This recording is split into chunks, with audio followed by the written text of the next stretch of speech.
Hey, we are back on the Real Boxing Talk show, talking real boxing talk and match boxing talk and reality sports and all kinds of fun stuff. We Very have subtle. very subtle, very subtle. I'm sponsoring nobody today, so I'm sponsoring the color purple today, and Whoopi Goldberg and Danny Glover. Anyway, okay, so Lakers. So looking at where we've come from in the last week and where we're going to go next week, or actually this weekend, and again tying up the end of the year and moving on from there. So let's take a quick jump at what was covered on Max Boxing, the Anthony Joshua Kubrat Pulev fight. I always mispronounce his name, but Kubrat Pulev. Sorry, I don't mean to make fun, but I just don't know how to say his name. Anyhow, John, give us a quick recap of that bout, and Charles will jump in and see what you believed as well. Well, if you guys saw it, we weren't far off because in the beginning, at least in my opinion, Joshua looked a little shaky, a little unsure what he wanted to do. Now, I don't know if that has to do with losing to Ruiz or whatever, but he was like caught between styles. It was like he didn't know necessarily if he wanted to go after him or if he wanted to box him. So he didn't find any kind of rhythm until around 3 or 4. But after that, I thought he looked good. I did. I thought his confidence grew. I thought he it's like anything. He found himself again. He in a way, it might be the best thing for him because I think he's learned a few different things. And you got to remember, this guy is an Olympian and everything, but he always looked like we were talking about before, like he was kind of robotic, and he was more fluid in this fight. He was popping his jab, and he's a big, strong dude. And Pulev was smiling at him a lot when he was hitting him, which I found funny until he started hitting him with those uppercuts. Yeah. Then he really wasn't smiling no more. And then with the last right hand that he knocked him out with was perfect. So I think he did what he needed to do as far as, I hate that when people say, well, he did what he had to do. Well, sure, but he still had to do it. He still had to execute. He was fighting a man who wanted to beat him desperately. So that old, I get tired of that cliche. But I thought he looked good. It sets up the Fury fight perfectly if that's what's next. Kudos to Anthony Joshua. I mean, I still don't think he's going to go much longer. Like I said, I still think he's got maybe 2 years if he wants to go that long. I get a feeling that the guy doesn't really love boxing. That's just me. I think he's just good at it, and he makes a boatload of money, and nothing wrong with that. So he already sees the door out, but at least he's back as far as I think here. And that win was, I think, if he'd won a decision, I'm almost done here, it'd have been fine. But I think it was mentally, psychologically really huge for him to knock that guy out. Yeah. Oh, okay. Now, you mentioned the overused cliche. There are the two overused cliches that I just can't stand. You got to want it more than he does. And the football one, he put his foot in the ground. Well, where the hell else was he going to put it? In the air. Anyhow. Okay, so we're talking about someone who is making a boatload of money who may not love it. Charles, we're going to make a quick segue to, I lied to you, sorry about that. We're going to make a quick segue to your guy who also fought over the weekend, Shakur Stevenson, who seems to love it and is going to make a boatload of money at it. What'd you think of that? Yeah, no doubt. He does love boxing. He is going to make a boatload of money as long as he stays healthy. He was solid. A lot of people might thought they were thinking for even be a quick knockout, but his opponent really was a what we call a gamer, and his job was to take the punishment, make sure that he survived the fight, and try to throw back when he could. But that shows you the discipline of the fighter like Shakur Stevenson, his ability to not get frustrated, not get mad because he's not trying to knock the guy out, overexerting when it comes to energy, and following the game plan and taking care of the business. Because oftentimes when you are a fighter like this that's heavily favored, and it goes a little longer than most people think or predicted, then it's important for that fighter to what we call get quality rounds. So basically you're putting in solid work. It's more than being a sparring partner, okay? Because sparring partner's only going to do so much, but you're literally putting in quality work to set yourself up for longer durations of fight. So I think he did that well. He worked on some things. He, of course, he kind of takes his corner off a little bit because he wouldn't always follow the instructions. But he's That's young. going to be fun in the future, don't you Yeah, think? well, no doubt. Plus, too, I think there was one point I think it was his corner was telling him to throw, three punches, and he's like, I'm working. The 2 is working. He's like, and they said no 3, and then finally comes back to the end. He's like, looks at him. He said, all right, and he starts smiling. But it's just the whole premise of him saying, I'm going to do what I want to do because I'm in the ring, and I'm going to come back and do what you want me to do later on, as far as like the 3 jabs, or the 3 punches. But overall, solid performance. He's excited, looking forward to some major opportunities, and he loves staying busy. And I think that's a great thing for himself, and I think it's a great thing for boxing. Well, I think it was more than, like you said, more than a sparring match, but it's kind of like when you have in team sports or other sports, a scrimmage. Mm-hmm. You want to get the work in, and you want to work on stuff to see how it works, or at least get used to doing it. So even though, the 1-2 was working, it's like, work on this. It may not be perfect, but you'll get used to doing it in a heated match. So yeah, I like what happened there. I like the attitude. I like the attitude of giving back, the back and forth between the corners. Like, I'm thinking about something, because a lot of times, boxers go in and they're not thinking about anything. At least he was thinking about something, and then the corner was thinking about something else. John? Yeah, no, you know what? I agree. And the other thing the thing that bothered me, not about his performance, but reading some of the comments later, was people were bored. And when you're a guy like Shakur Stevenson, and I wrote about this after, he's just too good for these guys, and when you're a level above or whatever, unless you knock him out, and he's not a knockout guy, he doesn't want to get hit. He's from the Andre Ward, Virgil Hunter school of don't hit me, but I'll hit you school. Mm-hmm. And he dominates. That's his middle name, is domination. So I just did that because he epitomizes what the sweet science is supposed to be. Hit, don't be hit, move, good jab, fluid, rhythmic. He loves it. That's boxing, and then it was more highlighted because we had the knockout artist on Berlanga, 16-0 with 16 knockouts, all in the first round, and he blasts the guy out. And he really does hit hard. I'm not laughing because he's like some kind of joke. I mean, he looks like the real deal. I just want to see him get in there with somebody who can take a shot and start throwing back and hit him a little bit. Then that's always how we find out, when we get in there, when you keep moving up levels.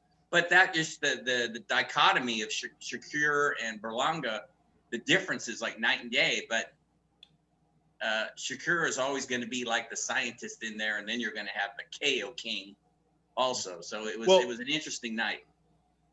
Well, Charles, we lived through the Mike Tyson era, mm-hmm. and the thing of he's in there with someone that he probably shouldn't be in there with, but there's no one else really to fight at that moment. And let's look at this from opposite ends of that. He would come in, fight would start, you'd sit down, you pour a drink, you turn it over, fight's over. Mm-hmm. I haven't even opened the chipset. What happened? What work does he get out of that? And so the question we always were asking after that fight was, what's he going to do when he has to go 3 rounds?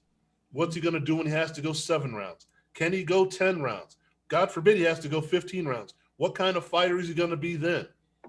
Well, the flip side of that is what we saw with Shakur Stevens, and what we're going to see probably for a while is it doesn't do me any good to go in and thwack this guy out in 35 seconds, especially when it's hard to get fights now anyway. I haven't fought in a while. I want to get in the ring. I want to work on some stuff against somebody else. I'm not going to carry the guy, but I'm not just going to go looking for the knockout. I'm going to look for what I can do. And so it may appear to be boring, but he was getting his work in, wasn't he? I think so, but I think this is a little different for me because I don't think it's something where he was really looking for rounds. I think if he could have knocked this opponent out, he would have made easy work of him.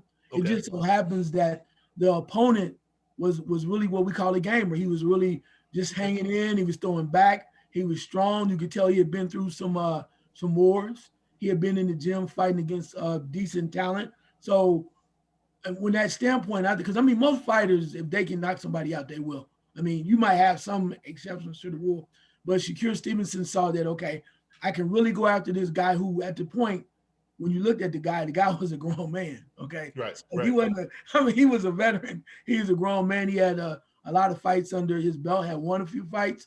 So I think from that standpoint, the opportunity was for Shakur to say, okay, we're just going to keep working forward and moving forward. And then getting back to your point of the rounds, the one thing I like about Shakur Stevenson is, okay, he fought this fight, but and it's a fight that some people may say is boring. But instead of saying, well, I'm going to let my guys handle it or let my promoters decide what's next, he literally came out and said, I want to fight for this title next, and I want to fight this guy after that. And which means it's like, I'm ready for the big time.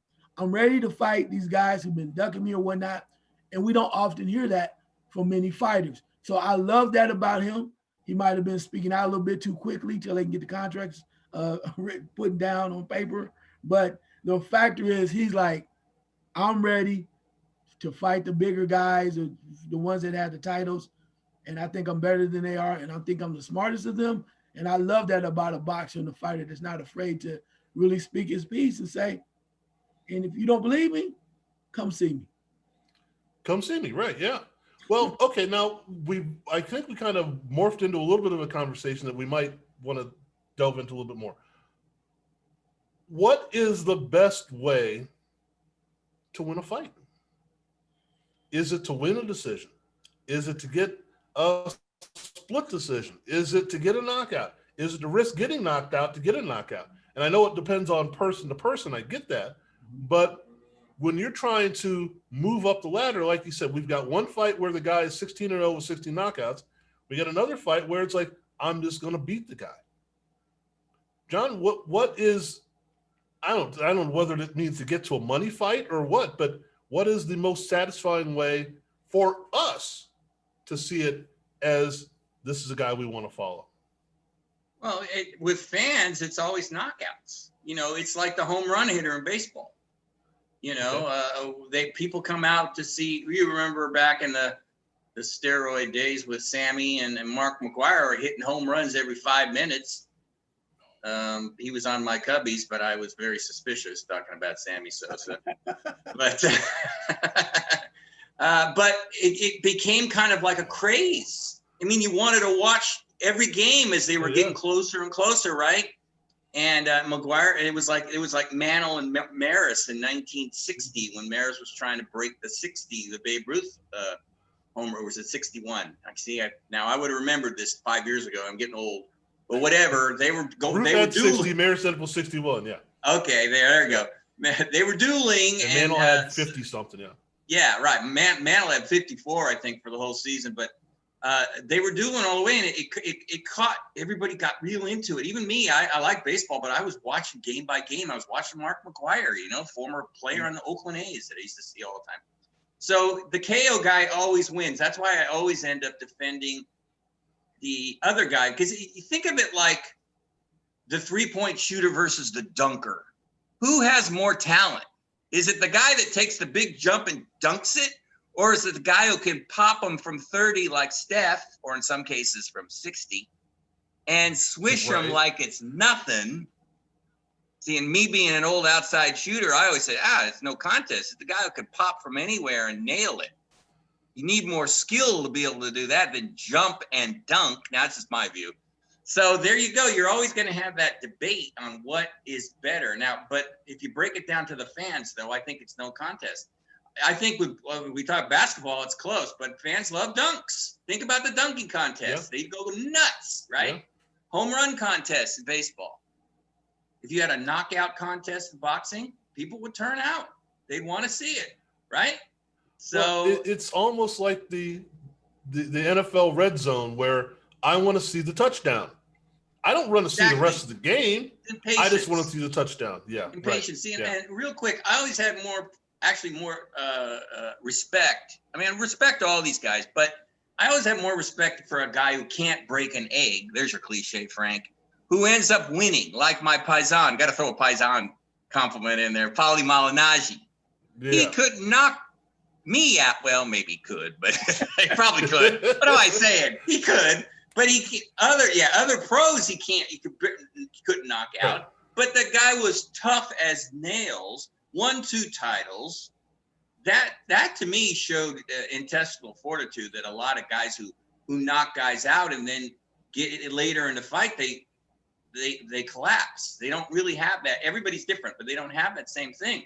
So yeah, no, Frank, answering a question an hour later, it's really personal. If you can knock somebody out, you're going to try to knock them out. You got power, you're going to try to knock them out. If you say, man, I can't really knock any, you got to figure out another way to win. And that's what Shakur has 8 knockouts of 15 fights. So you'd say he has average power, but I agree with Charles though.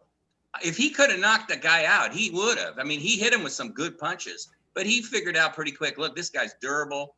He's not going anywhere. So I'm just going to beat him up for 10 rounds. And he did his thing. That's what that guy that I mentioned too much used to do too. His former manager found out, Andre Ward. He only had 16 knockouts in 32 fights, but he would beat the living crap out of guys.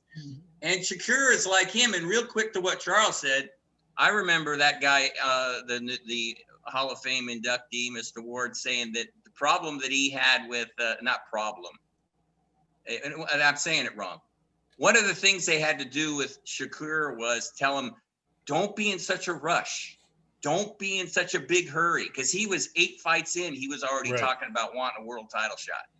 Talking about titles, and, right. Yeah. Right. So they're like, no. It's okay. We're bringing you along. So when he says stuff like he's saying, it doesn't surprise me. And is he ready? Hell yes, he's ready. Hell yes, he's ready. Well, Charles, it reminds me of where he was going with that. One of the guys that we used to really follow that also didn't have punching power, but he was devastating enough to the accumulation of punches was Juan Diaz. Yeah. And as we were watching him come up the ranks, we thought this guy's really going to turn into a slugger. Mm-hmm. It never happened. And it never had to happen until he ran into that guy that just, but that guy. So that guy, we always say that guy when I can't remember his name, that guy. But Juan Manuel Marquez, but or no, I'm sorry, was it Marquez? Yeah. Anyway, yes. So when we look at that, and I know we could also say a number of knockout artists we liked as well. Is it just that we like the sport in general, or is it because each individual brings a different thing to the party? I think because each individual brings, for a true boxing fan, it's each individual what they bring to the party. But I do agree with John. Most boxing fans want to see people get beat up. They want the quick knockout. They want it to be over with fast. That's why people would love Mike Tyson. I didn't have a problem with Mike Tyson, but like many others, or some, only a few, I would say, I wanted to see him fight somebody that was going to challenge him.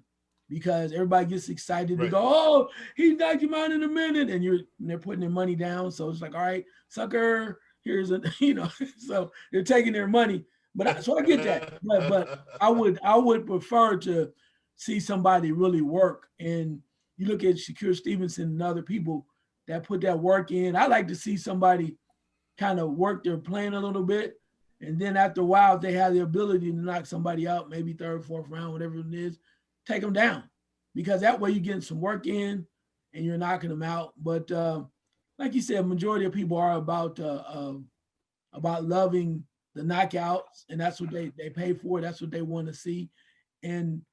But the thing is, and I think that's why the other Hall of Famer that's going in, the one person we really don't talk a lot about, he was a master. He was a master of that. But he was able to punch. But he was a master at moving around, keeping things going, and making sure that it worked together. So, and that ticked people off, because now they wanted to see those knockouts. And he said for 50 fights, or at least his second part of his fighting boxing career, I want to, my hands are brittle. I can't do it like that anymore. So I had to find another way to win. And that really ticked a lot of people off. And I think that's why a lot of people don't like it. I also know too what I found ironic. I know we're going to talk about it, but you know it is what it is. When you think about Devin Alexander, right? Went back and you look at his record to the fact that he wasn't really known as a knockout artist by any means, but this is a guy that handled both Marcus Madonna and Easily. Matisse. Yeah, and that's something to me is amazing because if you know somebody has punching power, they're coming out crazy and they're coming for you, and you have the ability to take them down, which that was the other thing about the TBE one that somebody calls himself TBE, the gentleman from Michigan. In back-to-back fights. Right. The guy from go. Michigan was able to go and handle his business because it takes a certain kind of individual to handle the barrage of punches that's coming at you. And the guy always up on you, the guy putting pressure on you. And you know, unless you catch him right, your chances of knocking him out or getting him off of you are very difficult. But when you're able to do that as a boxer and impose your will, your style on him, that's impressive as hell to me. And I don't think more guys like that get enough credit because everybody's so caught up. And it's like, a la when very quickly when Wilder continued to fight Ortiz. Nobody else wants that guy. And he would get in there with him. So I think sometimes you have to give people credit instead of enjoying what the obvious is. Yeah, Charles, I don't know if you saw, but Povetkin is not going to be ready for the rematch with Dillian White, and they're bandying about Luis Ortiz's name. Ooh. So I'm thinking, I don't know if I'm Dillian White, if I really want to fight him, though. You know, not after coming off a knockout loss. I don't think Eddie Hearn is, I don't know what he's thinking, but I don't care if Luis Ortiz is 70 years old, like we like to joke around. That man can fight. Yeah. So he's clever. He's that word you love, you know, that other C word, crafty. So, and he can punch. So I don't know. I'm surprised I saw his name in there, but who knows? So it might happen. Dillian White against Luis Ortiz. Again, if I'm Eddie Hearn, I'm saying, no, baby. But he deserves a shot, though, right? He does. He does. I mean, granted, nobody else will fight him. And I think that's sad. It's sad. Let the guy, let him have our opportunity. I mean, because some of the other people that have been, I mean, Dillian White, for real, seriously. When you look at him, it's like he always gets that extra chance. You know, Ortiz had 2 shots at the title, remember, and he got stopped both times. Yeah, but so there's that. But again, if we not done. Right, but if we talk about it, we discussed that point, right? The 2 chances he had was against who? Yeah, the big puncher. Yeah, let him fight somebody else. I heard Frank for a second, but then he was gone again. So yeah, no, I agree, and I like to watch. I'm still here. Oh, you are. I can barely hear you. I like to watch Luis Ortiz fight. I mean, he's you know, he's like he can give a clinic on how to box, and he's such a big man that he boxes and punches, and it's always, his fights are fun to watch. He's kind of in between, you know, he's gonna knock a guy out with 1 punch, and then he can box his ears off if he wants. So he's another Cuban, you know, they're just such good fighters I don't know. I kind of went, you know, I don't know. So I haven't heard anything confirmed with that, but Dillian White's another one in the sense that he'll fight anybody. I mean, even coming off a loss, I bet you if Eddie Hearn said, look, we got Luis Ortiz, I'm sure he'd go, okay. So you got to give it to him too. And he's in a tough spot right now, you know, Charles, after losing. He loses again. That's tough. Yeah, you know? You're right. I mean, yeah, you know what I mean? Because he was looking at a title shot, but then supposedly Usyk is might have a title shot too. Okay. They might have to give him money. He might be a mandatory, so they might have to put him give him money aside to step aside, so Joshua and Fury can fight. That's what I heard, and or Fury might have to, or I mean Joshua might have to give up one of his titles. Then they can have another heavyweight title fight. So too many of them anyway, Charles. I can't keep them straight. But yeah, so it's pretty cool right now in the heavyweight division. Yeah, it is. I mean, because when you mention the other names out there, Usyk, and you mentioned about Ortiz, and then, but my thing, you have Ortiz, and you also have Parker. Yeah, and then and then you also have Wilder. There's enough people around to have not so much a tournament, but let some other guys meet up. And if you think you're tough enough, face Wilder now. If you think he was a joke, you think Fury just exposed him, then Dylan White get in the ring with him or somebody else. Or if you think Ortiz is overrated and he's just an old dude that can't fight, get in the ring. This is the opportunity, particularly if Wilder does not get the fight he's looking for, the rematch. So why not spread the wealth? Let's get some interesting bouts. And if you are the real deal, show it. If not, get out the way. Yeah, and it's funny, Charles. The only people that make comments about Ortiz's age is us joking around. Nobody ever makes derogatory comments about how good he is. You're right. A lot of you don't see fighters saying, "I want to fight Ortiz." Mm-hmm. You don't see that, right? Right. So that's revealing. And you know what's also like a side story is when he fought Wilder the second time.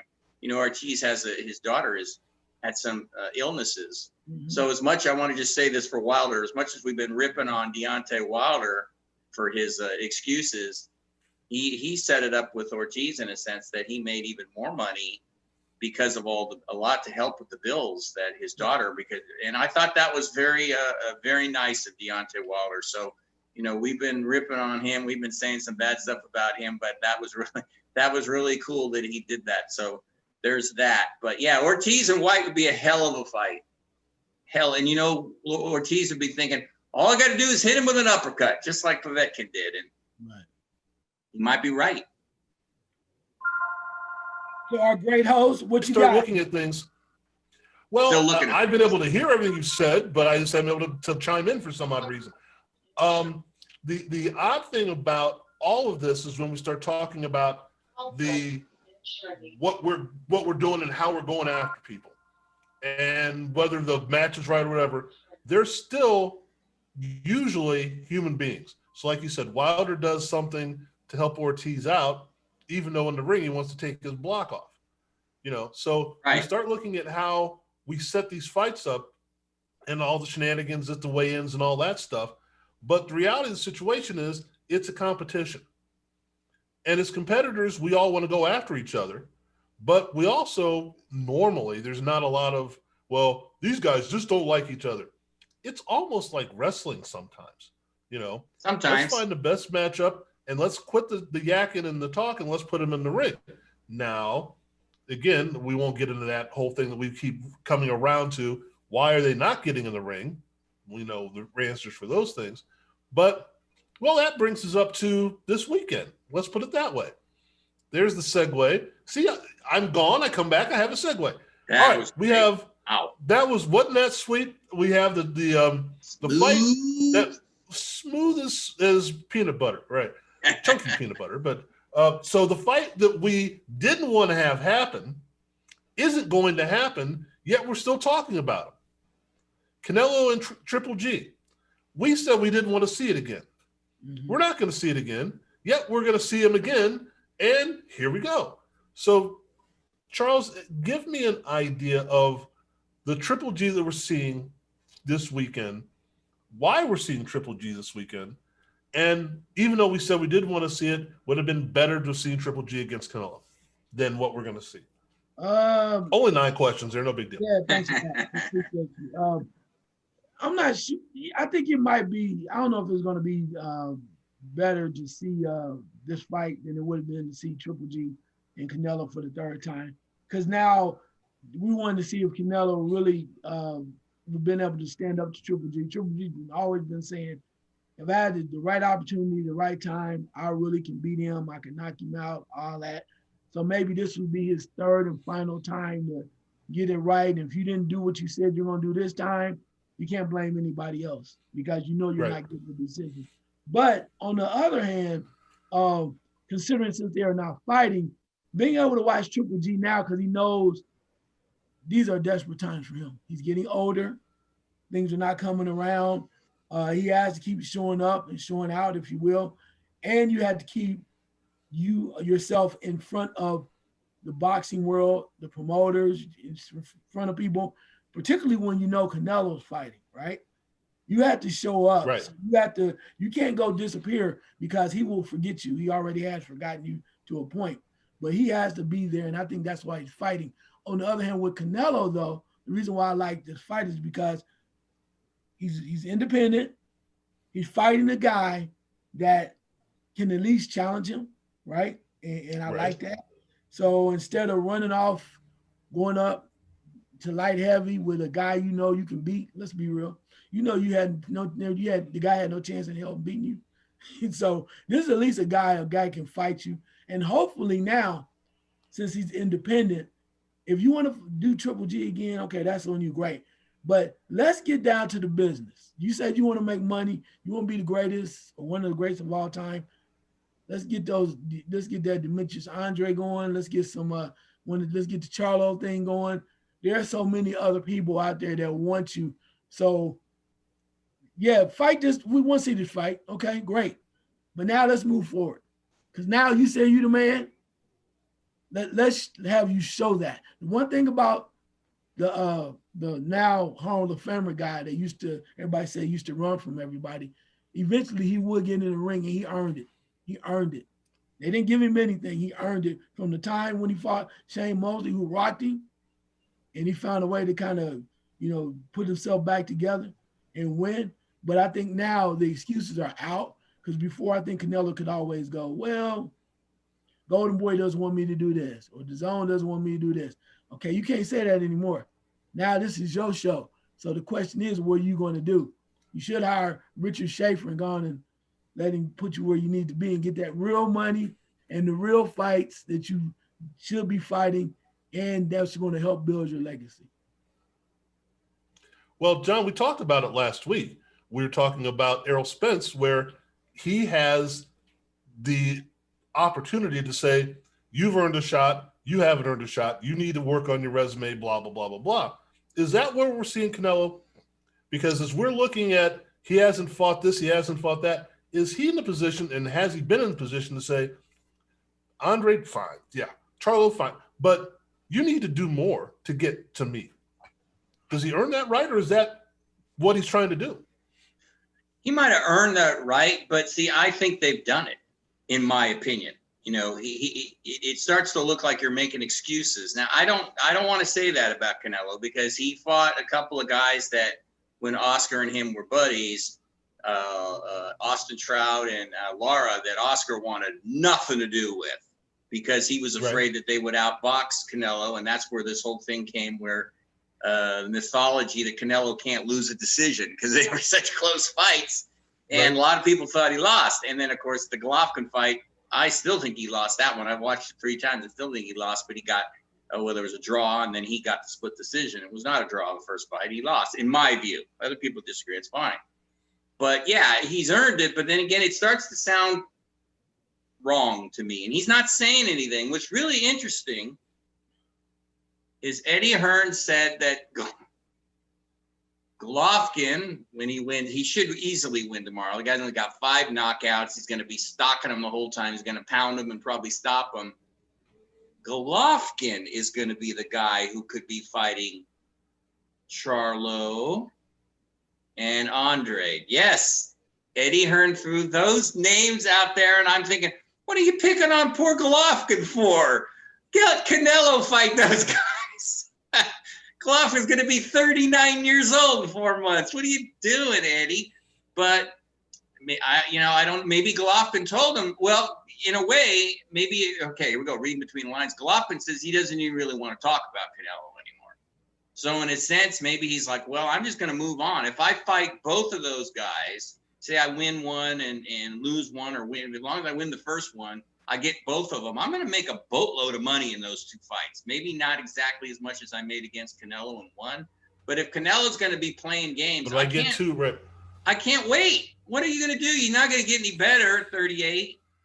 You're not going to get any faster. So he's been off for a year. So it's going to be interesting to see how he looks, because the story was going around when he fought his last fight against Derevchenko that he was ill going into that fight. And he didn't want to use that as an excuse, but those things always seem to get out somehow. Right. How does that happen? But if he was, then maybe that affected him a little, because he did look sluggish in there. So see how he looks Friday against the guy that's really not going to be much of a threat. But if he looks, he's got a little bit more bounce in his step and everything. That's going to be very interesting. But see, I don't think Eddie Hearn can. Maybe it's just that Eddie Hearn knows that he's working with Canelo on a one fight basis, so he can't be talking up like that. He's got to just say, well, what does Canelo want? Because you're right, Charles. Canelo's in charge now. I mean, you want to run your own career. This is ideal. But I would love this, because I like controlling things, right? He's totally in control now. So this is he's in the driver's seat. So right back to your point, Frank. Yes, he's totally in the driver's seat. Now, and in my way of looking at it, as I stammer my way through my thought, my way of looking at it is go ahead and get these guys. And I know I'll let Charles run this in a second, because he looked like he was excited about that. But right now, the other rumor is Oscar De La Hoya. Now that may be a money fight, but if you, or exhibition, or whatever the hell you want to call it, and if he doesn't kill Oscar, that's one thing. But if you fight that fight, I would say, let's leave that thought for a second. Go back to, Charles, we were talking about Triple G against either Charlo or Andrade or whomever. And what do you think of that? Let's go to that first. I think it's long overdue. I understand why Golovkin would want to go back and try to redeem himself and finally earn the respect he's looking for versus, against Canelo. I get that. I mean, that makes sense. And if you think you're better than a guy and you think he's receiving all of the accolades, you want to go back and show the world he's not as tough as you think he is. I'm better than him. So I get that. But as John mentioned, the clock is ticking, and you're 38. I mean, time is moving on. You're getting older, and we know Canelo is going to make him wait as long as he wants to make him wait. And you might be 40 before you get to fight. Or from a financial standpoint, you're 50, right? Or a financial standpoint, you have two guys over here in Andre and then, Charlo, that are chomping at the bit, would love to fight you. And if you are the guy you say you are, even if you're not, right? If you're not the same guy and you want to continue to move forward with the money, these fights are interesting. People will watch them. I'm not sure if they're super like pay-per-view ready type fights, big fights, but you'll make enough of a amount of coin where, especially with two of them, right? Yeah, right. And you will get that opportunity. So even if you don't do well, you get 2 paydays and people will respect you more because of, you said, I'm tired of the BS and I'm gonna go out there and fight these guys. And who knows? The best thing about boxing oftentimes is the anticipation. So the buildup of it is going to be great. True. You're going to be right in the front of everybody, and heck, your name is going to be you're going to be a household name for until the fight comes up. And you do it twice, even if you go out on your sword, it's like, hey, well, at least he fought them guys. He finally fought them. He didn't run. And then the I guess the point that is then the obscurity of it was going to be where now the fingers and the eyes are going to be pointing back to Canelo. We're going to be looking at Canelo like, you're running. Right. Triple G finally said, enough of it. I'm done. I took a chance. I fell on my sword. If I win, if I lost, and if I win, great, one way or the other. So with that being in mind, now it's going to be like, Canelo, when are you going to step up to the plate? So I think maybe that's something from Triple G. He might really be seeing the writing on the wall, or somebody's whispering in his ear telling him, hey, here's the situation. And you keep waiting on Canelo, you're going to keep waiting because he's the guy. And now the other thing too is, since Canelo is sitting on the throne, if he wouldn't give you the rematch when he was under contract, do you think he's going to give you a rematch now? And he's running things. And let's take it another step. If you are Charlo or Andrade and your resume doesn't stack up to what the man says it has to be, well, let's go beat Triple G. Right. Here's what I think. And John, I'll let you run with that in a second. But here's the thing that I have a problem with. And this goes back to the rankings and all that stuff. He has to fight the mandatory in 6 months. Great. Mandatory challenger is some dude we've never heard of. So let's get these guys in the ring. So the mandatory is somebody that you've got to fight. So, John, there was a question behind that, but the idea being, does it play out better for the entire division? Because now Charlo, Andrade, somebody, they've got to say, well, I have, if they say I haven't proven it, let's beat the guy that's, quote unquote, almost beaten you twice. Let's go in the ring with those guys. And now if I beat him, I got to be the guy, right? Yeah, and remember, Golovkin signed a 3-fight deal with Eddie Hearn. So this is the first fight of the contract. So that might be where he's saying 2 more fights, Andrade and Charlo. The other option could be, and this is a long shot, is Andrade and Charlo could say, hell with them, we'll fight each other. You know, we're both champions. They were calling each other out a few months ago, and then it all died, probably because they didn't hear anything back, which is mind-boggling. Right. I mean, that would be a hell of a fight. So, yeah, and you didn't you said something about Oscar, so I got to jump in because I just found this so amusing. I know I mentioned to you, but real fast, it started when Oscar said in an interview, you know, he's talking about coming back and everything, that back in the day, we could all say this, he would have taken Golovkin apart back in the day. He'd made for him. So if he comes back, he wants to fight Golovkin. And as I'm reading that, I'm going, that's the key phrase, back in the day. And he's probably right. Maybe not as a middleweight, but when Oscar, see, the thing that's kind of a bummer with Oscar De La Hoya is his shenanigans have kind of wiped out a lot of people's memories, in my opinion, about how damn good he was for a while. He was really good. You might not like him as a person. He's a plastic man and all that stuff. You see right through him. He's not transparent, whatever we want to throw out there, because I know he's got all that. But when he weighed like 130, 135, 140, he was good. No doubt about it. He really was good. He just kept on moving up because he was bored or whatever, and then he self-destructed. But saying that, and then Golovkin coming back, basically, I'm paraphrasing, saying, no, you don't want to do that because I'm basically going to want to try to kill you because of all the promotion problems they had with the Canelo and Golovkin fight. So he obviously has not forgotten what happened there.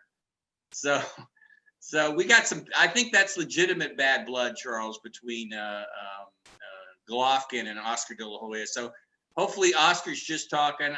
Fernando Vargas piped in and said that he would fight Oscar in an exhibition fight, and I'm fine. They want to fight an exhibition fight, and that's fine. You guys knock yourself out, but you know, I don't know. Oscar said he was going to be back in the ring by this point, and he's not. So I don't know if he's just blowing smoke right now, but it's a sideshow, and I found it amusing. So I'm sorry I had to throw that in there, Frank.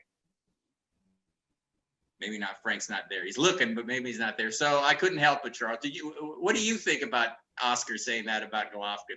No, I mean, it brings a lot of attention, right? Because it's like, what if Oscar really does have something left in the tank? And most people are like, no, he doesn't. If you did, you would have got back in the ring a lot earlier. So with that being said, the fact that Triple G was even contemplating it or even thinking about it is bizarre to me. I don't think he was. I think they just asked him about it. Okay, I hope not, because then to me he's becoming. It's more. I can't take him seriously anymore because you just asked him. Right. But you got these 2 other young guys over here that are chomping at the bit to have you prove to them that you are the great Triple G and you still can fight. And it's one thing to answer the question, like you said, but to entertain that with Oscar De La Hoya, I would love to see Oscar versus Fernando Vargas, because Vargas is still pissed off that he got beaten.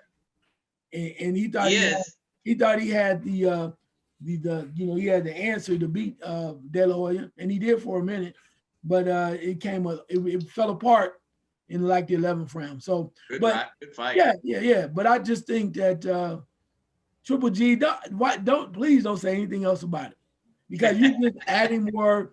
You're giving more credence to Oscar's comeback trail, and let him do that. But let's get back to that point of where you're focusing on something that really matters. The one thing too you mentioned was about Andre and Charlo fighting. If I'm either one of them fighters, and you might call it differently, I don't want no part of that. I don't want no part of that, because they say that they got to prove to one another, and it's like, okay, yeah, great, but I think it diminishes their value, because whoever loses, you got to go back down. You were already down. They weren't giving you the credit right before then. You already got to go back down and start all over again. So my thing is, hey, I've proven enough. I don't need to fight him. I want to fight you, especially Triple G. So it's like, why should I fight him? We champions. You're struggling to become a champion, or you're not a champion, or does he have a belt? Triple G? Yeah. Oh, he has 2. He has 2 right now? Yeah, lesser, IBF, IBO. Okay, I mean, that's fine, but I'm like, I don't need to fight him. I want to fight you. And I would just come out to him like that, because we know, when you look at Canelo, I think he's sitting back going, you know what? Nah. You fight him, then I'll fight you. And he can do that because he's the man. So if I'm one of those 2 guys, Andre and Charlo, I'm saying, no, I want to work my way up. Yeah, we could fight, but is there any money in that fight?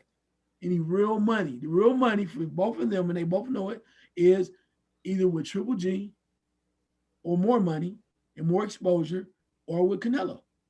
So I'm like, I'm not playing that game. I'm not playing that game. I know most people like, well, it's the right thing to do, all that BS. No, this is about money now. One mistake can cost you a lot of cash. So this is about money. I'm going all in for it. And unless they provide you with a bunch of money to fight one another, I'm staying on the regular path. Because I think both of them have said, we've proven we worthwhile have a shot at one of you, especially Triple G. So, I don't know. Yeah, and the other thing we haven't said, I was going to, there's Frank.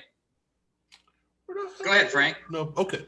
Yeah, I keep coming in and out. Sorry about that. Well, there's a quote that I heard, and I'm not going to get it right, and it's something anonymous, I'm sure. But once you climb Mount Everest, you've got to go back down Mount Everest. Well, yeah. So the question that I wanted to ask Devin Alexander was that the idea of, okay, once I beat Chop Chop and I get the title, now I ascend to the point where I have the title and I'm the title holder. Where else is there to go from there? So if you're Triple G or whomever, and this is where Charles is talking about Andre and Charlo fighting each other, we're already breathing rarefied air if you're those 2, basically. So you might be able to go another step, but you might as well get what you can get, because either you're the champ and you're going to stay the champ and you're going to become the champ or whatever, or now you start going back downhill. And that's where I kind of see where Triple G is. If I can't get Canelo again, I better fight somebody before time runs out, before the sands run out of the hourglass. So whether it is De La Hoya, which I know we don't want to hear that. It won't but that may be swan song right there. I'm done with boxing real people. Let's go get some cash and fight Oscar. I hope not, Frank. To me too. Yeah. I really don't think he just was letting Oscar know how he feels. Not like Oscar doesn't know how he feels, but and Oscar shouldn't say anything like that anyway. That's silly. 47 years old. Even though I agree, Charles, that he might have more than we think. At 47, he's not like he's that ancient. Bernard Hopkins could still fight when he was, but rarely anybody is like Bernard Hopkins. So he might really. Thing is Oscar's never taken very good care of himself, so that's why you wonder about what he might have. He might be good for 2 or 3 rounds and then peter out. But you know what, you guys are onto something, because when I threw that out there about Andre and Charlo, you noticed that after they were going back and forth about fighting each other, it all went silent. And I think that was probably because somebody or both managers said, no, we're not doing that. We're not fighting him right now. It took us long enough to get up here. And I think they just said it because they're human and they're impatient. They're tired of waiting for these guys playing these games. You can't blame them. You're waiting and waiting. You keep winning. You beat guys they beat. And it's like, oh, well, you're beating guys that I beat. Or, well, what do you want me to do? So it's got to be very frustrating. And then circling back, Canelo is fighting a guy, Callum Smith, who can fight. Mm-hmm. So this is no easy fight, right? This is no easy fight this Saturday, Frank and Charles. This one is, it could be, I have an article I'm ready to post called, could an upset happen? And it's unlikely, but Callum Smith, from everything I've seen, he can fight. The only time he didn't look good was when John Ryder backed him up and he was confused. Canelo's going, good. I'm looking forward to backing you up. Know how to do that, right? So we'll see. But Callum Smith can fight. That's the only reason I brought that up. He's a good fighter. Okay, well, Charles, we're looking at a couple of things down the road, and I'm really projecting end of the year next year. But are we headed in our opinion, the right direction with the fights that we have and how we're putting things together? COVID notwithstanding, we're at the point where we're starting to see some better matchups. And I know we do this at the end of every show, but what sticks out where we're going, this is not a bad idea? What fighters are going at it that at least are getting back to it? Well, I think, Crawford stepping up and, trying to do the Kell Brook thing. And now Crawford mentioning, at least opening the door to, I don't know what I'm going to do. Of course, we know the fight I want. Everybody wants Pacquiao. That's the golden ticket. But, until he decides what he wants to do, then looking at other fights. And then the factor that the Sean Porters of the world, Sean Porter's like, at first I didn't really think I would fight Terrence Crawford, but now I'm his mandatory. So yeah, we can fight. So I think that's a good sign there. Again, when you're the king of the sitting on the throne, Errol Spence Jr. is like, I don't have to do anything. I can watch and sit back and watch, but I think that's there. Again, we talked about Shakur Stevenson wanting bigger fights. I think that's a good sign. Coming off to it, even though 135, 135, 140, you mentioned, a guy like Devin Haney, he wants that fight. You look at Lopez wants to fight. And now the factor that Mr. Pay-Per-View is trying to promote Gervonta Davis, I think we're going to get a little action there too. So the factor that they're moving forward, I think COVID affected a lot of people. It hurt their pockets for their potential or their money from that standpoint. And so many others, like in that 135, 140 range or 130 range as well. COVID hurt the pockets. So in order to get back to make your real money, when the crowds do come back, you have to fight somebody that makes sense. We start to need to fight legitimate fighters. And that's how you're going to really make your money. If you keep running and hiding and playing these games and not fighting quality dudes, it's going to affect you. You look at Devin Haney. Everybody has a reason why they won't fight him. And he's young and he's kind of talking and whatnot. But there are only a few that say, yeah. One of the people that would fight him would be Shakur Stevenson. He's like, I boxed you. I've sparred you. I know you. So I think we're headed in the right direction. But I think the final point here for me is that the fighters have to take the responsibility to tell their promoters what the hell they want to do. They have to do that. Or otherwise, we're not going to see Spence Crawford. You have to say, this is what I want. Because if you leave it up to the promoters, they're going to be back and forth. And the money's not like it used to be. So in order for you to get the real money, you might have to step up and take a real fight. Well, John, I'm starting to see something, and correct me if I'm wrong. Where the big guys, the big names are trying to go around the other big names. But as you mentioned, this fight is no joke for Canelo. I'm sorry. So when we start trying to hide that and we end up having to pick up the rest of the bunch, give me like 4 or 5 guys that are going to be swept up in that and can pull off an upset. Against Canelo? Or against anybody, against any title holder that's going to say, I'm not going to fight him. I'm going to take this guy instead. And that could be a mistake. Well, it depends how you look at it. Or take Errol Spence and Terrence Crawford. Now, most people see that as a 50-50 fight, so that is an upset in the making. Terrence Crawford and Sean Porter.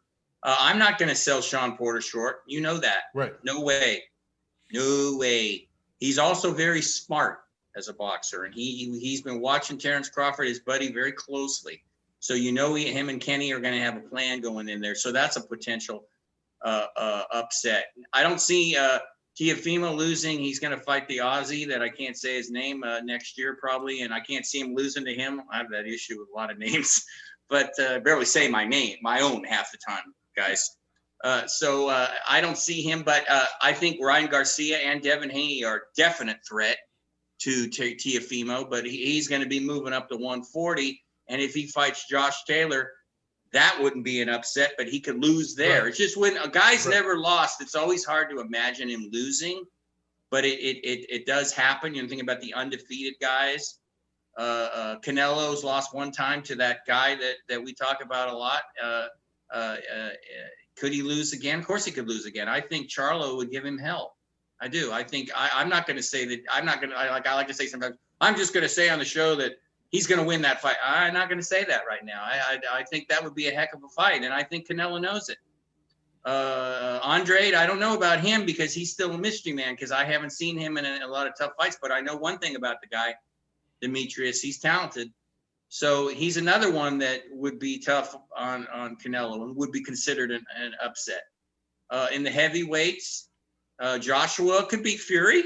That would be considered an upset. It's possible. But, when you guys were talking about the divisions, it just reminded me that we only have like a certain number of fighters that we talk about pretty much every time. Did you notice that? Well, you're right. I was thinking about, though, I thought of a name that we don't talk about because I was thinking about hard hitters, heavy punchers. Beterbiev in the light heavyweight division. Mm-hmm. He can knock a house down. Nobody knows him. God, I said his name right. He's not known, but he's good. I mean, the guy is really solid and good. And then if he can hang around and wait for Berlanga, oh, yikesy. That would be a war. But that's the thing is there are potentials for things. Talk about Triple G. He probably would be the favorite going in against one Charlo, maybe even odds. But that wouldn't be an upset if he lost to Charlo. Andrade, yeah, he'd definitely be the favorite against Andrade because he's a little bit more unknown. But I think the money, he'd probably be the favorite because he's got the name. So I guess you could call that an upset. But there could be a lot of changes here because the guys, all these guys, one thing we forget too, they're all in their 30s, those guys. Right. The other guys, Teofimo, Devin, Ryan Garcia, Shakur Stevenson, they're in their 20s. They're young dudes. They're right there. Yeah, and so go ahead. What do you want to say, Frank? Well, I was looking more like if I'm going to go try and cherry pick a win or cherry pick a belt, and I'm going to say, you know what? I'm not going to fight the guy everyone else wants me to fight where the big money fight is. I'm going to go fight Miguel Berchelt. Well, that was mentioned. Yeah, I'm going to go fight Jojo Diaz. That was mentioned. Yeah, I'm going to go fight that guy that not everybody else knows about. That's quote unquote ranked, and we don't want to get into all that. But that guy that when you really don't know them because we don't talk about them all the time, yet they are good fighters, and there's a chance they would pull off what may not be an upset, but since they're not out there being publicized, Shakur's talked about fighting both of them, Frank. Right. Sorry, I jumped in, and I don't see them. I don't see them upsetting Shakur Stevenson either. Obviously, he beat JoJo easily, I think, and Miguel can punch, and he said he's a monster. I want to take him on. Let's see what he's got. I think Shakur would just box his ears off, like I said. So, yeah, I was thinking upsets. That's why I brought that up. But the guys you don't hear about. They can still fight like we had in the conversation for a while. Okay, we had in the conversation for a while. Billy Joe Saunders, Right. He fought and disappeared. won. Yeah. Josh Warrington is a perfect example. Yeah. Progress. Regis Progress is another Right. person you go. Hopefully he'll have on someday. I always mention his name just in case. But Yeah. it's that they're there, but in the ether, they're not there. You know? So Charles, I know, again, we kind of beat this over the head, but a couple of guys were like, why aren't they, or should they be in the conversation? Because what we're seeing is that Canelo's going to fight some guy, Triple G's going to fight Casey Szymanczyk or whatever. I don't even Very know. good. Yeah, it's where's the guy that they can fight where they think they're going to get away with something and they might not get away with it. I'm gonna throw this name out there, and it's kind of up and down. Two guys, and I'm not sure whether or not they are redeeming themselves and they're ready to fight again. But I want to see them fight, have an opportunity, and they might surprise you. One is Erickson Lubin, right? I think that Okay. coming back around, he might, depend on who it is and depend on the style, he might have other fight. And the other guy I really want to see, because I don't know I know what happened, but I think against other competition, he might be somebody you may not want to get in the ring with, depending on where his mind is. That's Tony Harrison. I think that guy can fight. And I think that he is, he went after Charlo. Yeah, he had his issues and, he got beat. But I think if he comes in with the same attitude and the same proper preparation, depending on who it is, he could be a guy that could upset somebody and on that level. Like Jared Hurd. Jared Hurd is another one. Right. Yeah. Now, and let's slide on Tony Harrison for a second, because it almost feels like that whole thing happened 7 years ago. Mm-hmm. He wins, then he loses the rematch, and then, an ice age has gone by, and now where we are. That was what? 2018, 2019? Yeah, I'm losing track of my years now. Not that long ago. Yeah. Has it been a full calendar year? I don't think it was a full calendar year. I don't think so. Yeah, like the summer of 19 or something like that. Yeah. You're like, well, okay, so that is a whole calendar year. Sorry. Yeah. The COVID's got me out of whack. But meant. still. I know. Yeah, it didn't happen like it was 7 years ago. Yeah, and he's right, Charles. There he goes. But he is right, and you're right too. Harrison is an exciting fighter. The sad thing about boxing is, and we talked about this before, those three guys that we mentioned, Harrison, Lubin, and Jared Hurd, they don't get a lot of press. Mm-hmm. And they're all really good fighters, and they're all in exciting fights. Right. And they end up on Premier Boxing or whatever, which is fine, but they should get more, they should be noticed more. It's just they're dominated. The big names that we talk about all the time dominate the sport.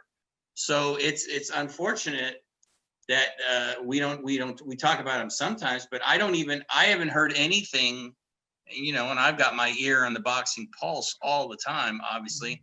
I haven't heard anything from the three of them about what's next. Right. So that's kind of sad. Yeah, it is, because I think that they're all three could cause some damage and could be very solid opponents for somebody, even somebody on the way up, and maybe that's why they're not receiving any love.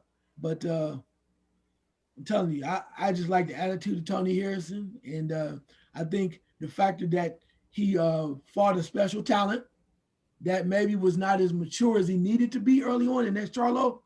And that's why he's able to kind of put Charlo right. He's able to get after him and defeat him. And I think the second time around, Charlo learned from his mistakes and really went after Harrison and beat him. But that does not mean that Harrison could not prove to be a formidable opponent against another champion or somebody else, because his attitude, his drive, his desire is on point. I think he's solid. He's shown you that. And sometimes that, as you mentioned, John, earlier, that intestinal fortitude goes a long way. You look at Lubin the same way. Lubin, came back after his shocking defeat, and he's trying to work his way back up, kind of change things around as far as like his training regimen and the way he goes about the business and who he's working with. that goes a long way. And it's just overall that Jared Hurt, I mean, he changed some things up. So I hope in the next year that we hear more of those names against and getting more opportunities to move forward. And I think it'll be better for boxing if they do have opportunities, and it will create better fights. Well, and the Tony Harrison thing is a perfect example of what we were talking about. That fight with Charlo was a showcase for Charlo. Mm-hmm. They had both brothers were fighting on the same card. That was a showcase for Charlo to come out and take care of business. And Tony Harrison said, "I ain't having none of it. Right. I'm gonna this and that's what I'm looking at. The guy that they've cherry picked to be the sacrificial lamb that comes out and says, nope, I'm gonna win this fight.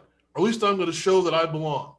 And I'm trying to remember who he fought, but I'm gonna go back a decade or so, and you'll know it as soon as I say it. They brought in Sam Solomon to be that guy. Yeah. We're just gonna go beat him, and he's nobody. And he came out, and I'm going to forget who it was that he fought, but it was like, and he lost the fight, if I'm not mistaken. But he looked so good that Sam Solomon got like another 9 fights off of that, because I'd never heard of him up until that fight. And then he came in and was like, this guy's exciting as hell. You know, I don't know if he's ever going to beat anybody, but a Sam Solomon fight was exciting. So, you know, and I'll have to go back and research it and remember exactly who it was. But that's kind of what I see where we're at right now, is that because there's so much ducking and diving and dodging and whatever from the people that should be making the fights, that they're going to mess up and bring in somebody who can actually fight. This is and I hate to use the movies, but this is the Apollo Creed. I'll fight that guy in Philly because, well, I'll give him a shot, but he doesn't have a chance to win. And then 40 years later, we're in, Rocky 27. How many Apollo Creed movies did we make? We may have made movies after his kid, but we didn't make Apollo Creed movies. We made Rocky movies. So that's kind of the idea of who steps up and just, I shouldn't have got a shot, but they gave me one, so I'm going to run with it. And that's what Frank, I'm hoping we see. And of course, go ahead. I was going to say, you see that more in undercard fights nowadays. You see the guy who's 14-0 with 10 knockouts, and they bring a guy in who's 6-5 with 3 draws, and nobody gives him a chance, and he gets all motivated. He knows this is his shot. I love that. I love that when I hear that, because I think, that's human. You would get all motivated. You're just languishing in a career, and you're losing, and you're not taking all that serious, and you get your shot. Now, you might not win, but sometimes you do, and other times what you end up doing is surprising a lot of people. This kid that just lost on ESPN, I can't even think of his name right now. He was 5-0 in 2020. He's in MMA too, but he got beat a few days ago. He surprised that he fought like 3 undefeated guys in a row and beat them all. So, and no one gave him a chance really to win, because he's awkward and his head is up in the air, but he throws a lot of punches, and he won. So you see that in that, but the main fights, the reason you don't see that very much, Frank, is because they know it's risky. I mean, we were just, you might have heard this, but maybe you didn't. Charles and I were talking about Dillian White's looking for another opponent because Povetkin's still not ready to go, and Luis Ortiz's name is being talked about. And yeah, is that Eddie Hearn mentioned that? Is that a little risky after more than a little? Isn't it extremely risky after your guy just got knocked out? So there you go. There was one right there, Povetkin.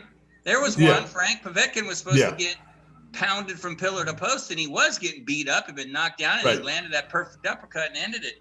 So that's one of the things that makes boxing so great, is that, most of the time you can predict it. Hell, I write the first paragraph most of the time, but not always, and that's what makes it so cool.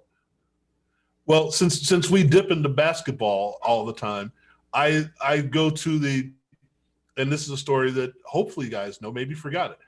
Billy Ray Bates. Oh yeah. Came out of the CBA and then ends up in the playoffs with the Portland Trailblazers. I think they were either defending champions or a year removed from winning the title. And you turn on the TV and go, who the hell is that guy? What's the CBA? But he played his butt off. Now, yeah. So those are the stories you look at and go, and again, not to go back to the movie, that's why Rocky was so, one of the reasons why Rocky was so incredible. This guy, who, what? And they portrayed it as he didn't even think he had a chance until somebody kicked him in the butt. And he went, I might as well give him my best shot. I mean, they're going to pay me for it. I might as well show up.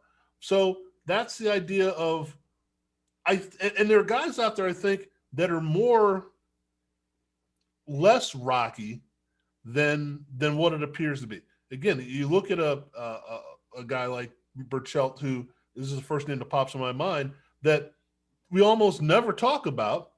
Yeah, look at his record. Well, he hasn't fought anybody. Who's going to fight him? Again, as Charles said, Ortiz. Well, ain't nobody going to fight that guy. Why the hell would you fight that guy? How's he still getting fights? That, to me, is the bigger question than what he does when he gets one. How that guy's still getting fights, you know? Where do we see anything from Andy Ruiz? Or will we see anything from Andy Ruiz? Remember when Kownacki was the flavor of the month? Does he step back and do something? Yeah. And do we have redemption from anyone? And do they get a shot at redemption now? So that, and I think with the whole COVID thing and all that, I think that's part of a story that we're looking at is who gets a chance to come back from beyond right now. And I think that's what we're trying to do community-wise. But is it somebody that says, you know, I've been down? Do we see the resurrection of a Carl Frampton? Well, he's going to be fighting for the title in January, and then he might end up having to fight Shakur Stevenson, and he's going. Ugh. I think part of it too is I'm gonna throw one name at you real quick because I saw him in the bubble, and that's was it Masha Yoshi? Oh yeah, man, that was a fight, and that was a fight with both of those Felix guys. Verdejo going out, and then but Nakatani coming back. I want to see that guy fight more. Broken orbital bone too, and he had a broken bone in his. Did you see that? Yeah, I want quit him. He didn't quit. I want to see him fight. I swore that he was going down, and he came back. And he was. And I said, you know what? That's the guy I want to see. So yeah, Masayumi Nakatani. Nakatani, right? That's a good one. And I want to see how it plays out with the Maloney rematch, even if it's in Australia, because I think even though you won the fight and it was taken from you, Vargas. The name just dropped out of my head. Oh, Franco, Joshua Franco. Franco. Sorry about that. Even though you got the decision or got the whatever the hell it was, you won the first fight. Yeah, I know. You won the first fight, and let's face it, you got slapped around in the second fight. But you won the first fight, and maybe the guy wasn't ready, which I find hard to believe. I think you won the first fight, and I don't think that's an issue. So yeah, he won the first fight. Yeah, but I mean, even though he won that fight just as much as he got beat up in the second one. Now you head down to Australia, which who knows what's going to happen. Me not being a conspiracy theory person, I think he's going to get a square deal. And like I said, unless I see Jeff Horn in the corner, something. You will. Yeah, I know. But all right, so you go down there saying this title should be mine. It's mine. I'm going to keep it. And you go down. I'm going to leave no doubt. That should be a hell of a fight. And I hope we don't have to wait 8,000 years for it to happen. It's in the works. Should be a hell of a fight. It's in the works. Just like Charles said, you see fighters that make you go, whoa, wait a second, or fights. Again, this is the Gotti Ward thing. Well, they may not be two guys that we really wanted to see, but after we saw them together, like, I need to see more of that. And got to give Franco credit too, guys. He said when they said Australia, he said, done. I'll go to Australia and fight him. I mean, that's a fighter. Kangaroo, that's a fighter, right? You could make an argument that maybe it's not the smartest thing in the world. I mean, all the good things I say about my guy from Oakland, that guy that just got inducted with Charles's guy, he got a lot of criticism because he would make sure that a lot of his fights were in Oakland. He didn't want to go to Europe. I mean, they played it very well. They you know why they were worried, because they were afraid they'd get screwed if they went over there. Are they right? Yes, they're right. But you know, Errol Spence showed how big his cojones were when he went and fought Kell Brook in London. I mean, that's the stuff you respect. I got all the respect in the world for Dre, of course. But I always thought that was one thing on his resume that he should have done. You know, if Carl Froch was calling him out on a rematch, he should have went to Nottingham and beat the crap out of that boorish dude. That's what because I never was a big fan of Carl Froch. Taking his girlfriend at the same time. But I think the thing was gorgeous. But my God, what a loud mouth she is. What a loud mouth, yeah. Yeah. But that's the only thing is when a guy does that, I just have the utmost respect. I think that's telling me, look, I believe in myself. I'll fight you in London. I'll fight you in Australia. I'll fight you in my own freaking backyard if you want. To me, that epitomizes what a fighter is. And I think that's what Franco's saying. Yes. This is my belt, and I'm sorry about whatever happened. I'm sorry about that. You thumbed me and they didn't, but no, this is my belt. I'm taking care of business. So we fight on the moon. We fight on it, wherever. We're going to do it. Yeah. And that excited me. I just lost track of what I was going to say. Another thing that's come to my attention by looking at the trolls, Nonito Donaire has said, I should have beat the monster. Yeah. Is that something we need to see, Chuck? No. No. Well, he wants to, but no. I mean, there's a lot of people that want to see some different things. No, we got to move on. I mean, it is what it is. There's more opportunities for the monster out there to fight and come across. I love Donaire. He has the right to, if he wants to get back in the ring and bring back a major comeback, great.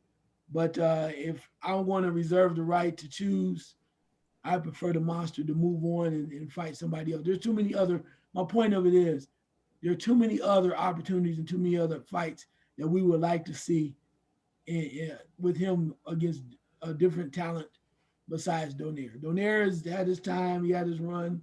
And if that comes back around after he's proven that he's back and he's ready at that level, great. I mean, but he hasn't done that right now. So let the monster be for right now. And let the monster sleep, yeah. Yeah, and real quick, Charles's guy, the guy we all like, I should just say that, Leo Santa Cruz. He was talking about wanting to fight Davis again in a rematch. Did you see that? And I went, man. I mean, you might want to fight him because you're a fighter, but they're doing all, people go, yeah, he was blooded, and I'm like, no, never gonna happen. Never gonna happen. So I like it that he says, yeah, I want to fight him again, but it's not gonna happen. And good that no one's gonna go for it because he's got all kinds of fights he can take at 130, 130, whatever he wants to do. He's a good player. I think he stated that, I really thought that I was doing well, and he got that good punch in. Nothing against that good punch, but I really thought I was doing well, and I can do better. Like, dude. No. Well, and that's when you got guys that tell you got hit with a lucky punch, and that's what makes you think, well, if I got hit with a lucky punch, I could do better in the second fight. It's just like punch, right? It's like Pacquiao. A lot of people told him he got hit with a lucky punch. When in reality, if you watch Marquez training, he was working on that right hand all through training camp. He knew he was going to time Pacquiao. He was just waiting, and it was perfect. So no, that shot that Davis threw, that wasn't a lucky punch. That was a great punch. That's what that was. And you stole my segue because that's where I was going. Because that's where we're going full circle with it, because not everyone, they're calling out Manny Pacquiao. And this is the question.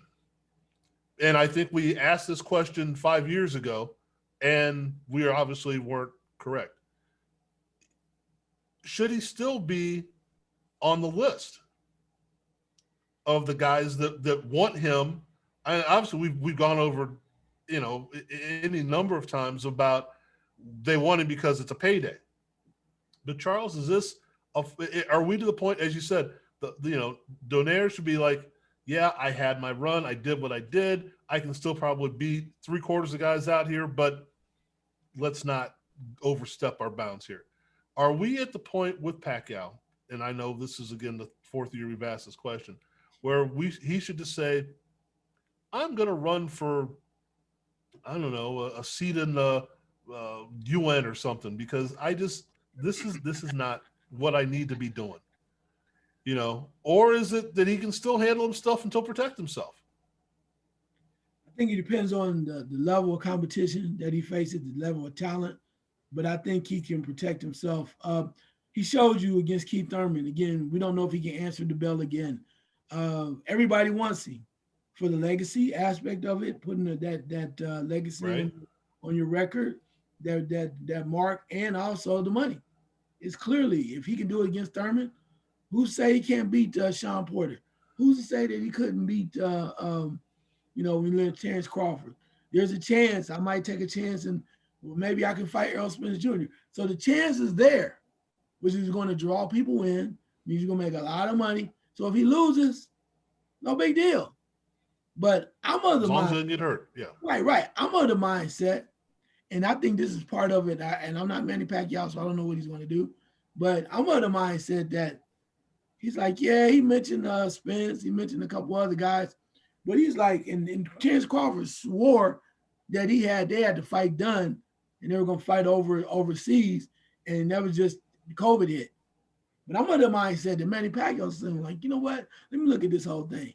Manny Pacquiao's like, I may not fight any of those guys. I might fight Mikey Garcia. It may not be the same thing. But Manny Pacquiao is like, okay, how much money am I going to make fighting Errol Spence Jr.? How much money am I going to make fighting Terrence Crawford, right? What are the risks of my safety? You're scaring me. What is the risk of my safety? Going to fight Oscar De La Hoya again. No. But there's another alternative. The other alternative is, let's go Conor McGregor. Yeah, that was being talked about. People would buy into it. He would make a bunch of money. He could really, he believes he can win. If TBE can do it, then why not me? Right, well, yeah, right. And guess what? Right. And it's safer. And I probably make more money. So he was going to do it. It fell through. Yeah, it was close. But I think too, it's something he's really thinking about, because it's like, I'm older, and unless you make it so much as an offer I can't refuse money-wise, I'd rather go over here. I'll fight Conor McGregor. He wants it. He wants to be back in the limelight. Beat him, make a little money, and ride off into the sunset until you come back with so much money that if I get my brains beat out, I can walk out proudly and never return to boxing. And they will sell the ever-loving dog stuff out of that fight. So, yeah. Yeah, and I think that was what he wanted to do. And it almost happened, but now maybe it's not in the works anymore, and he's kind of trying to, because he said he's got 2 more fights left. So, yeah, he fights Errol or he fights Terrence. Especially Errol Spence. I just think Errol Spence would just beat him up, wear him down, break him down, and probably stop him. I don't like that matchup at all. 2 southpaws. Terrence is crafty and all that too.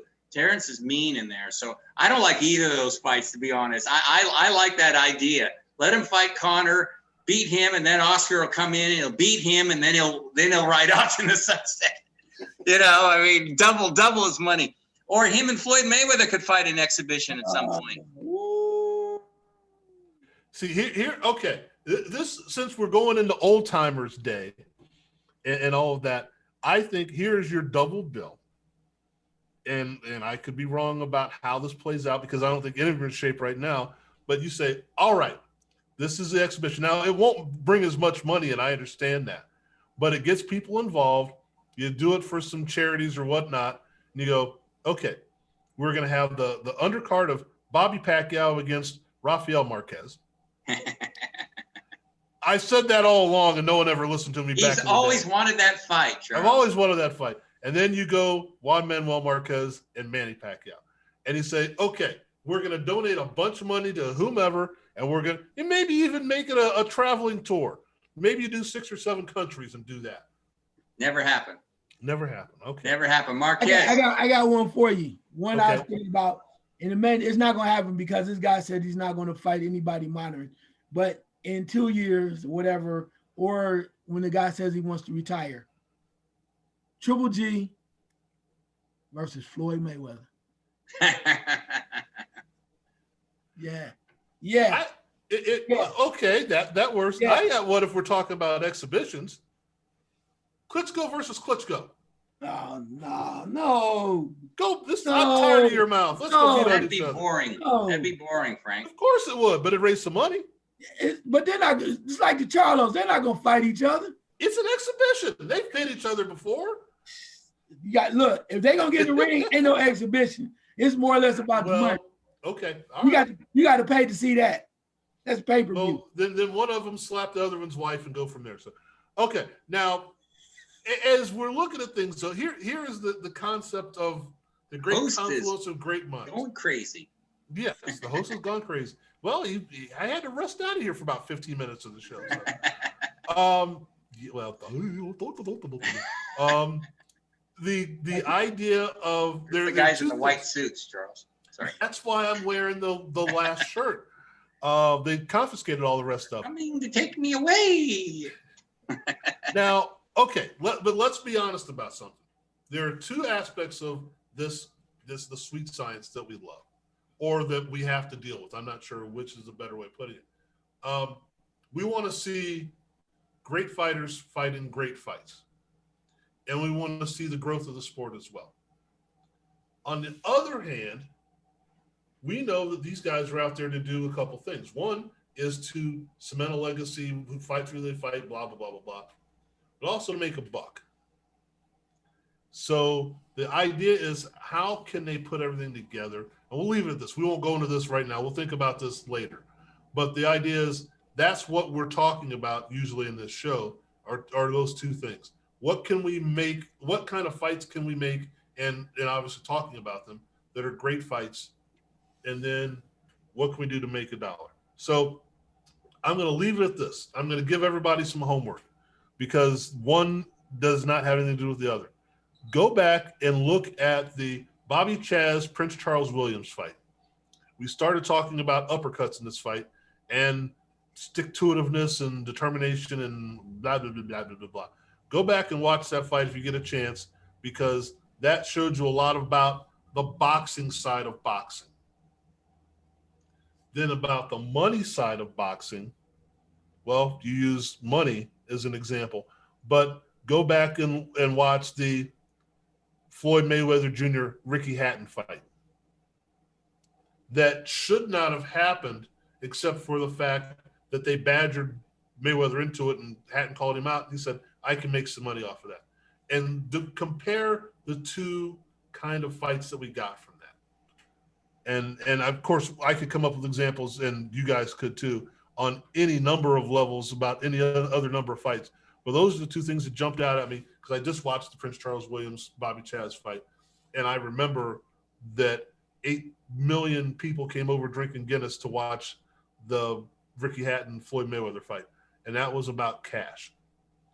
So there are two ways of looking at it, and then watch the fight and see which one you like better. And I'm not saying you're going to like one better than the other. I'm just saying which one you like better, and see, is cash the draw, or is it just two fighters that aren't going to give up? So that is my take on the world right now, and we'll see what we I hate school. How can you give me homework? I didn't do my homework when I was a kid. You really expect me to do it now? I mean, come on. I know you're paying me the big bucks, but if you have a dog, just say your dog ate the homework. I'm not going to check up on you. And now we're going to go to the conclusion where we see everyone's got their own green screen and their own stuff talking about stuff. I chose the Madison Square Garden background. You guys decided to self-promote yourselves, so go ahead and do so, Charles, since you're there. As you can see, the ROS, baby, Reality of Sports, just trying to share information with people about things that matter, some realism of sports, right? That's what it's all about. So realityofsports.com, also part of the Goon Squad Sports radio show, a little wildness over there. And then I'm humbly accepted to be over here on this show as well. So check us out. We'll make you laugh, make you cry, make you mad, all the things that goes with all the emotions that you have. And you come back and be pissed at me next week. All good. And I am assuming that's an A behind your head. There we go. Next week it'll be like that, Frank. No Okay. me, just that. Just the banner. Well, that's You'll what you just get hear from me half the time now. So Yeah, maxboxing.com. A lot of stuff going on, you know, always trying to write different things. People probably go, ugh. But I can't help it. I get bored easy. So I always try to come up with different angles on things. And even one with Golovkin, you know, he still feels like he's got a lot to prove. So I like that. 38 years old, you know, gold medalist, 400 amateur fights, 5 titles, 6 titles. He's still hungry, he says. I like that. So I had to go with that on Max Boxing. And that's what I mean. No offense against any of the other sites, but they all went with the standard stuff. I go different ways because that's me. Like, I'm like you, Frank. I tend to go, when they say go left, I go right. So that's just the way I've always been. I fall down, yeah. Yeah, or we trip and fall, but we get back up and we start punching again. So, and got great people on the site. So if you could just check us out, you'll see we got some great photos always, and just a lot of fun. Like this show, not as funny as this show though, because this show is funny. That's all I got to say. Well, for the person I guess in charge of this network, I don't know why he is, but oh well, I will speak on his behalf that the Ultimate Sports Network is working on expanding a few things. We might have a couple other programs coming on. I'm trying to get it more into producing than just seeing my face on everything, which I'm sure a lot of people will appreciate that. And we're going to work on a few other things as far as some graphics and some design and a couple other things, because the money people have told us that's what they want to see. So